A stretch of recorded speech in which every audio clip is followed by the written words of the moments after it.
องชาวพุทธร่วมเป็นเจ้าภาพสร้างห้องสุขาห้องอาบน้ำเพื่ออำนวยความสะดวกแก่คณะศรัทธาสาธุชนที่จะเข้าปฏิบัติธรรมกรรมฐานณวัดบ้านเราพระเจ้าตาเขียวพื้นที่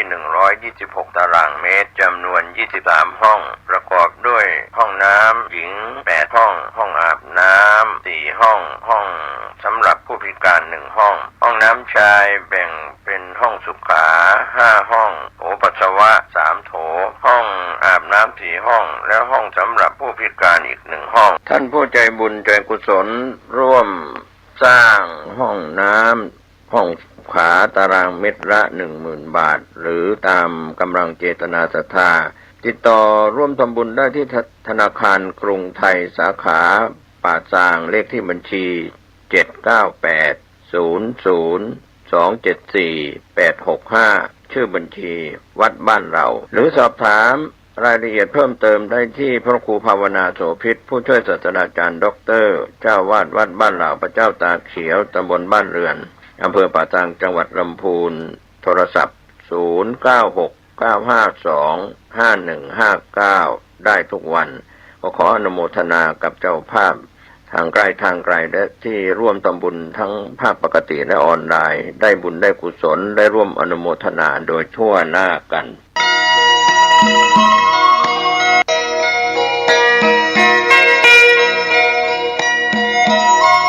ข่าวสารงานบุญงานกุศลขอเชิญร่วมทำบุญสร้างวิหารและพิพิธภัณฑ์ครูบาปิ่นชัยณวัดบ้านกลางตำบลรีอำเภอรีจังหวัดลำพูนท่านที่มีกุศลเจตนาศรัทธาร่วมทำบุญได้ที่พระครูอินทวุฒิคุณเจ้าคณะอำเภอรีเจ้าอาวาสวัดบ้านกลางหรือโอนเงินผ่านบัญชีวัดบ้านกลางธนาคารกรุงไทยสาขาลีบัญชีเลขที่672857889ติดต่อสอบถามรายละเอียดเพิ่มเติมได้ที่0811113457ก็เป็นงานบุญงานกุศล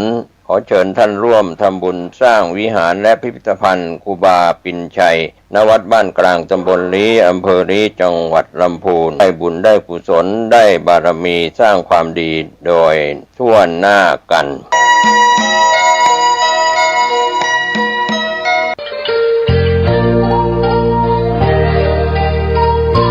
ขอเชิญร่วมงานธรรมญาตราบูชาพระธาตุณวัดป่าบ้านมูเซอร์30,000 ทุ่งอำเภอแม่สอดจังหวัดตากในวันที่4และวันที่5ธันวาคม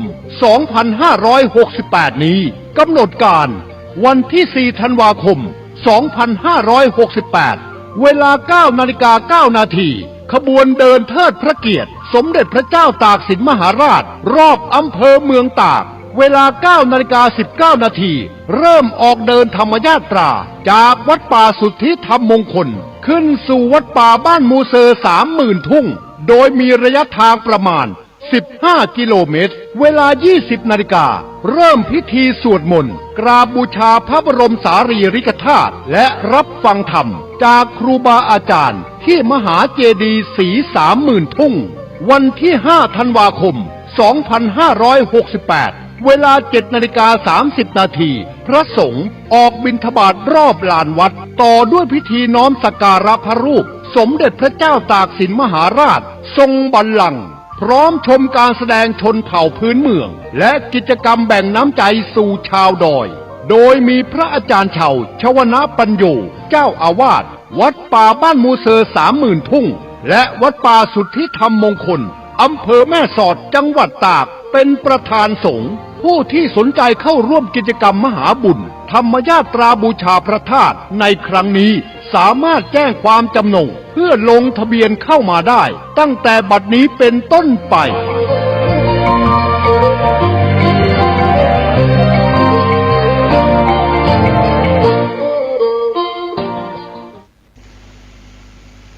วันนี้รายการปกิณกะแห่งธรรมะสเพเหระมาพบมาปะกับญาติกับโยมท่านผู้ฟังทั้งหลายอีกเช่นเคยก็มาปะกันเป็นประจำทุกวันนะในเวลาเดียวกันนี้ และก็ทางสถานีวิทยุแห่งนี้30 นาทีโดยประมาณวันนี้อากาศหนาวเย็น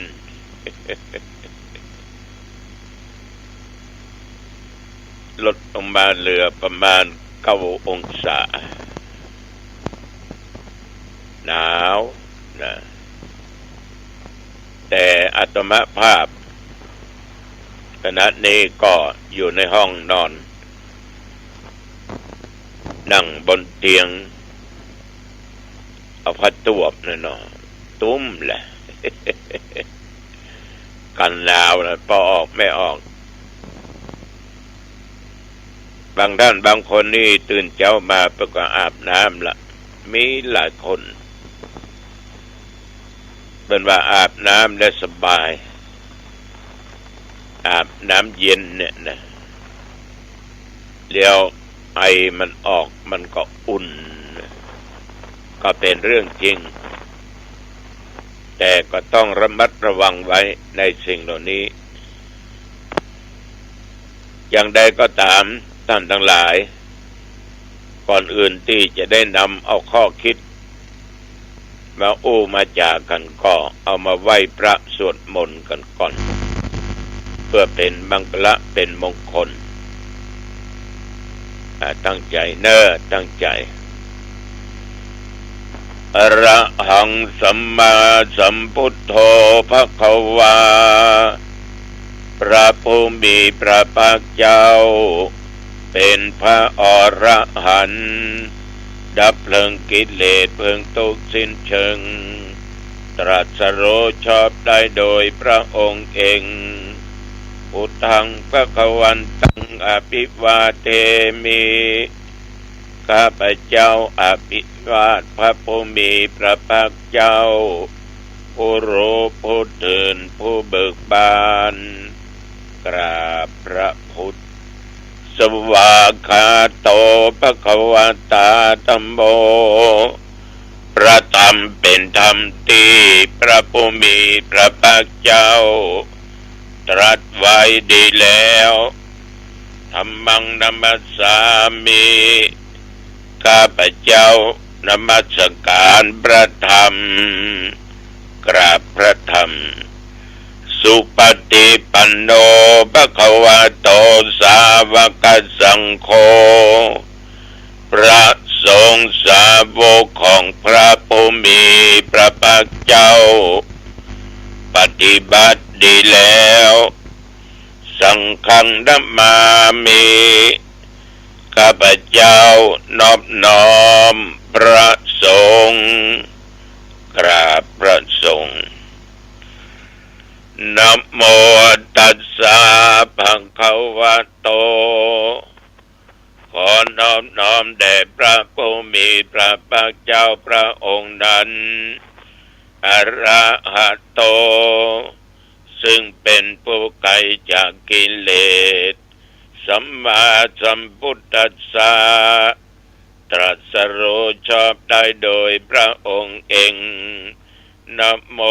ตัสสะภะคะวะโต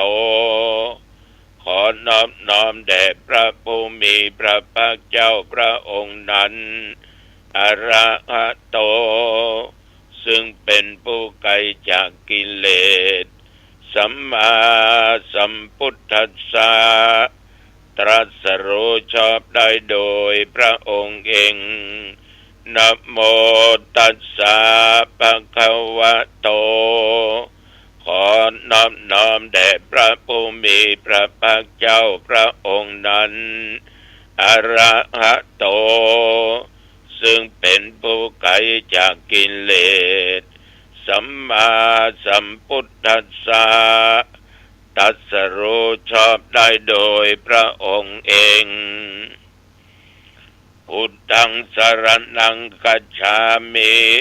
ธัมมังสรณังคัจฉามิสังฆังสรณังคัจฉามิตุติยัมปิพุทธังสรณังคัจฉามิตุติยัมปิธัมมังสรณังคัจฉามิต ตุติยัมปิสังฆังสรณังคัจฉามิตติยัมปิพุทธังสรณังคัจฉามิตติยัมปิธัมมังสรณังคัจฉามิตติยัมปิสังฆังสรณังคัจฉามิอิติปิโสภะคะวะอะระหังสัมมาสัมพุทโธวิชชาจรณะสัมปันโนสุขโตโลกวิโทอนุตตโรปุริสธรรมสารถิสัทธาเทวมนุสสานังพุทโธภคะวาติยันตุนิมิตังอวมังคลัญญาโยจะมนาโพสกุณัสสะสัทโธปะปะคังโหตุสุปินังอากันตังพุทธานุภาเวนะวินาสเมนตุสวากขาโตภะคะวะตาธัมโมสันติติโกอากาลิโกเอหิปัสสิโกโอปัญญิโกปัจจตังเวทิตโพวินยูหิติยันตุนิมิตังอวมังคลัญจาโยจะมนาโพสกุณัสสะสัทโธปะปะคังโหตุสุปินังกกันตังธรรมานุภาเวนะวินาสเมนตุสุปฏิปันโนภควโตสาวกสังโฆ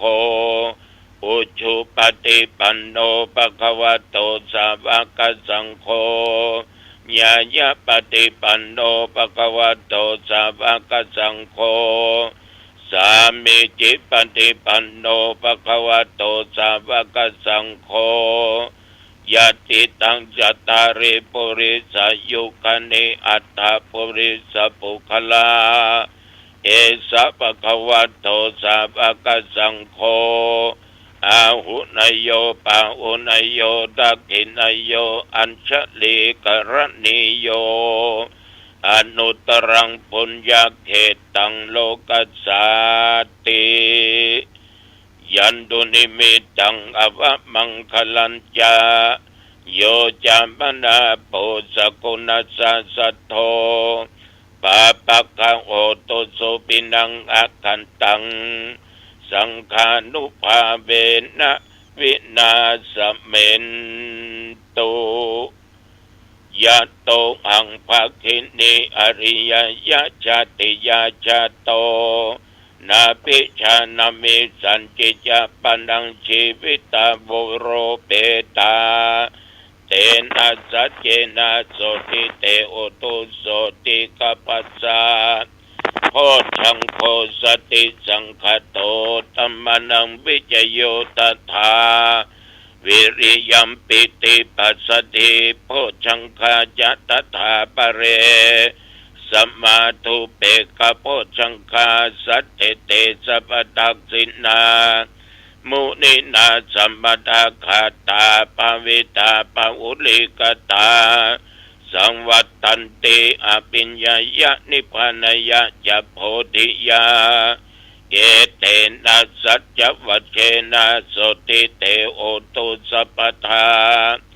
เอกัสสมิงสมะเยนะโทโมกลันอัญญกัสสปังคิลันเนตุกิเตติสวาโพชังเคสตะเทสเยเตจัตตังอภินันติตวาโรคามุตยิงสุตังคะเนเอเตนะสัจจวัชเชนะโสติเตโอตุสัพพทาเอกทาธรรมราชาปิเขลันเยนะปิปิริโตยุนดาเตเรนะตัญเยวะพนาเปตวานะสัทรังสัมโมติตวาจะอภตาตัมหาวุธาสิทานะโสเอเตนะสัจจวัชเชนะโสติเตโอตุสัพพทาปะอินาเตจะอปทาตินนัมปิมะเหสินังมัคคะอัตตกิเลสวะปัตตานุปติธรรมตังเอ เตนะสัจวะเชนะโสติเตโอตุสัพพทาสัพพตัวพุทธรัตนังโอสัตถังอุตตมังวรังกิตังเทวมนุสสันังพุทธเตเชนะโสตินานัสสันตุปัตตวาสัพเพตุขาวุปัสสเมนตุเตสักตัวธรรมรัตนังโอสัตถังอุตตมังวรังปริลาหูปัสสมันังธรรมเตเชนะโสตินา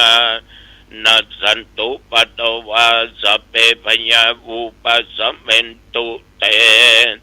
สักตัวสังฆรัตนังโอสัตถังอุตตมังวรังอาหุนยังปะหุนยังสังฆเตเชนะโสตินานัสสันตุปัตตวาสัพเพโรกาวุปัสสเมนตุเตนัตติเมสรณังอัญญังพุทโธเมสรณังวรังเอเตนะสัจจวัชเชนะโหตุเตชยมังคลังนัตติเมสรณังอัญญังธัมโมเมสรณังวรังเอเตนะสัจจวัชเชนะโหตุเตชยมังคลังนัตติเมสรณังอัญญังสังโฆเมสรณังวรังเอเตนะสัจจวัชเชนะโหตุเตชยมังคลังภวตุสัพพมังคลังรักขันตุสัพพเทวตาสัพพพุทธานุภาเวนะสัทธาโสติภวันตุเตภวตุสัพพมังคลังรักขันตุสัพพเทวตาสัพพธรรมานุภาเวนะสัทธาโสติภวันตุเต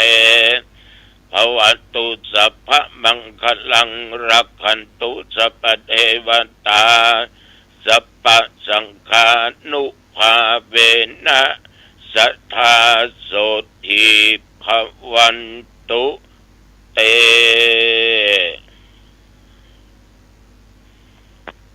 โดยบทพุทธานุภาพธรรมานุภาพสังฆานุภาพบทสาธยายมนต์อันศักดิ์สิทธิ์อาตมาขอตั้งจิตอธิษฐาน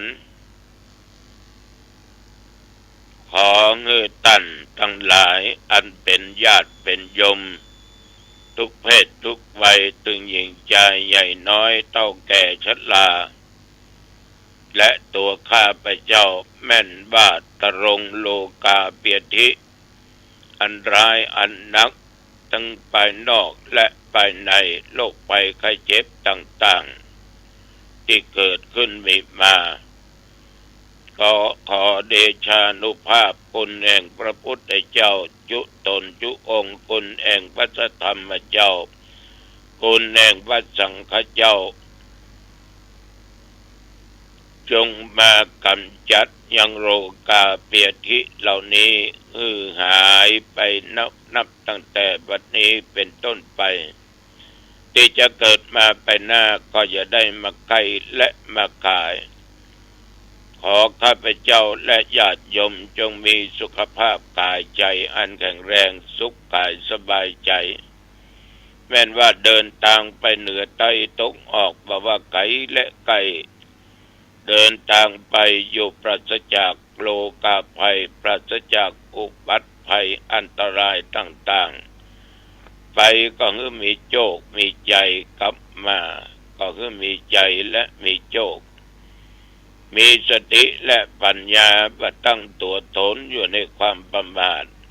จำเริญด้วยกิจการงานหน้าที่ยิ่งขึ้นไปอายุวันโนสุขังปะลังกรมอุตุได้ประกาศบอกตักเตือนระยะนี้อากาศนั้นหนาวเย็นลงบางที่ก็เหลือ4เหลือ5บางเตื้อก็เหลือ7เหลือ8อย่างที่หนองตองนี่เหลือประมาณ9 องศาในตอนเช้าวันนี้ บางที่พี่น้องญาติโยมต้องลุกนั่งผิงไฟกันละนะเพราะมันทนหนาวบ่ได้ผ้าห่มเอามาห่มก็บ่อุ่นเนี่ยน่าอินดูน่าสังเวชฉะนั้นญาติโยมท่านผู้ฟังระยะนี้ต้องรักษาสุขภาพไว้ให้ดีเพื่อได้รับความอบอุ่นอยู่ตลอดเวลานับตั้งแต่เมื่อตะวันวามาจนถึงปัจจุบันบัดเดี๋ยวนี้24 ชั่วโมงลงใจผ่านไปอีก1 วันโยมและอาตมาภาพบุญก็มีกรรมดีก็นักเนาะท่านทั้งหลายแต่บดีควรตั้งอยู่ในความประมาทเนื้อว่าข้ามีบุญข้าบัดจ่ายง่ายๆประมาทในชีวิตประมาทในเรื่องโรคภัยไข้เจ็บอย่าประมาทเด็ดขาดอย่าประมาทเด็ดขาดก็เป็นข่าวนั่นหรอกนักจัดรายการจัดดังออกทีวีเนาะเขานอนแล้วก็ลวดเลยเรียกว่ารับว่าตื่นงงกันหรอกในวงการมันเป็นไปได้ทุกสิ่งทุกอย่างญาติโยมบางคนบ่มีโรคภัยไข้เจ็บหยังเนี่ยบ่ได้เข้าโรงยามได้ไปหาหมอแต่ว่ามันเป็นเวลาที่มันต้องไปนอนหลับก็ลวดไปเนี่ยประมาทมาได้แต่ว่านี้ฉันเจ้าแล้ว8:30อาตมาภาพก็ออกวัดออกว่ามุ่งหน้าไปสู่วัดอรัญญวาสบ้านปงที่มันมีโลหะประสาทนะก็ไปทำกิจตามหน้าที่คือไปเป็นอุปชาบวชเนรบวชตุเฉลิมพระเกียรติและถวายเป็นพระราชกุศลแด่องค์พระบาทสมเด็จพระเจ้าอยู่หัวรัชกาลที่9และสมเด็จพระนางเจ้าสิริกิติ์พระบรมราชินีนาถพระบรมราชชนนีพันปีหลวงทั้ง2 พระองค์ท่านได้เสด็จสู่สวรรคาลัยไปเรียบร้อยแต่ว่านี้บวชอุทิศถวายเป็นพระราชกุศลก็เริ่มบวชเนร9 โมงป่ายน้อยก็จะ10 โมงจึงจะเสร็จเพราะถวายมีพิธีกรรมนักมีท่านนายอำเภอเป็นประธานมีผู้กำกับมีเจ้าหน้าที่มีกำนันผู้ใหญ่บ้านมีนายกมีญาติวิยมไปร่วมคนที่มาบวชมาจากทุกสารทิศอำเภอสังกำแพงก็มีสัมปะตองก็มีห่างดงก็มีสารปีก็มีในเมืองเชียงใหม่ก็มีเมืองเป้าก็มีที่มาบวชแต่ก็บวช10 คนบวชเป็นเนรเสร็จเรียบร้อยก็ไปสร้างให้เป็นพระเป็นตุขึ้นโบสถ์กันลงโบสถ์กันทำพิธีอุปสมบทก็จัดเป็น4 ครั้ง4 หมู่ด้วยกันครั้งแรก3 องค์ครั้งที่2ก็3ครั้งที่3ที่4ครั้งละ2 องค์2 องค์ใช้เวลาอุปสมบท2 ชั่วโมงด้วยกันฉะนั้นเมื่อตะวันวานี้ก็เลยอดมือเพ็ญไปเพราะเสร็จเที่ยงป่ายเที่ยงเกือบ20 นาทีฐานะเป็นอุปชาก็เลยบอกเจ้าวาดว่าตุลุงอย่าปิกนั่นเนอะไม่ต้องเป็นห่วงเรื่องเข้าเมื่อตอนว่าเป็นยังก็เลยเป็นตานะอย่างกันเรียบร้อยก็เลยกลับตะวันนี้ก็มาถึงวัดก็บ่ายโมงกว่าตั้งแต่นั้นก็ไม่ได้ไปที่ไหนนะก็อยู่ที่วัดที่ว่านั่งเต็ดทำพ่องยังพ่องไปอ่านหนังสือพ่องนี่นะตามของทุกเจ้าเนาะภารกิจของทุกเจ้าจนมาจนถึงปัจจุบันเนี่ยก็ออกไม่ออกญาติโยมท่านผู้ฟังทั้งหลายคนถึงทำถึงคนเอานี้ ถ้าหากว่าได้ฝึกจิตฝึกใจเป็นตั้งมั่นเป็นสมาธิดีแล้วก็ได้กำจัดซึ่งกิเลสตัณหาต่างๆออกไปจากด้านจิตใจได้เพิ่นบอกว่ามันเหมือนน้ำนะโยมน้ำมันตกใส่ใบบัวใบบอนมันก็บติดนะมันก็ไหลตกลงไปฉันใดผู้ที่ปฏิบัติธรรมนั้นย่อมบติดอยู่ในที่เรียกว่ามันเป็นสิ่งต่ำเป็นกิเลสบติดอยู่ในรูปที่หันบติดในเสียงที่ได้ยินบติดอยู่ในอารมณ์ที่ได้รับรู้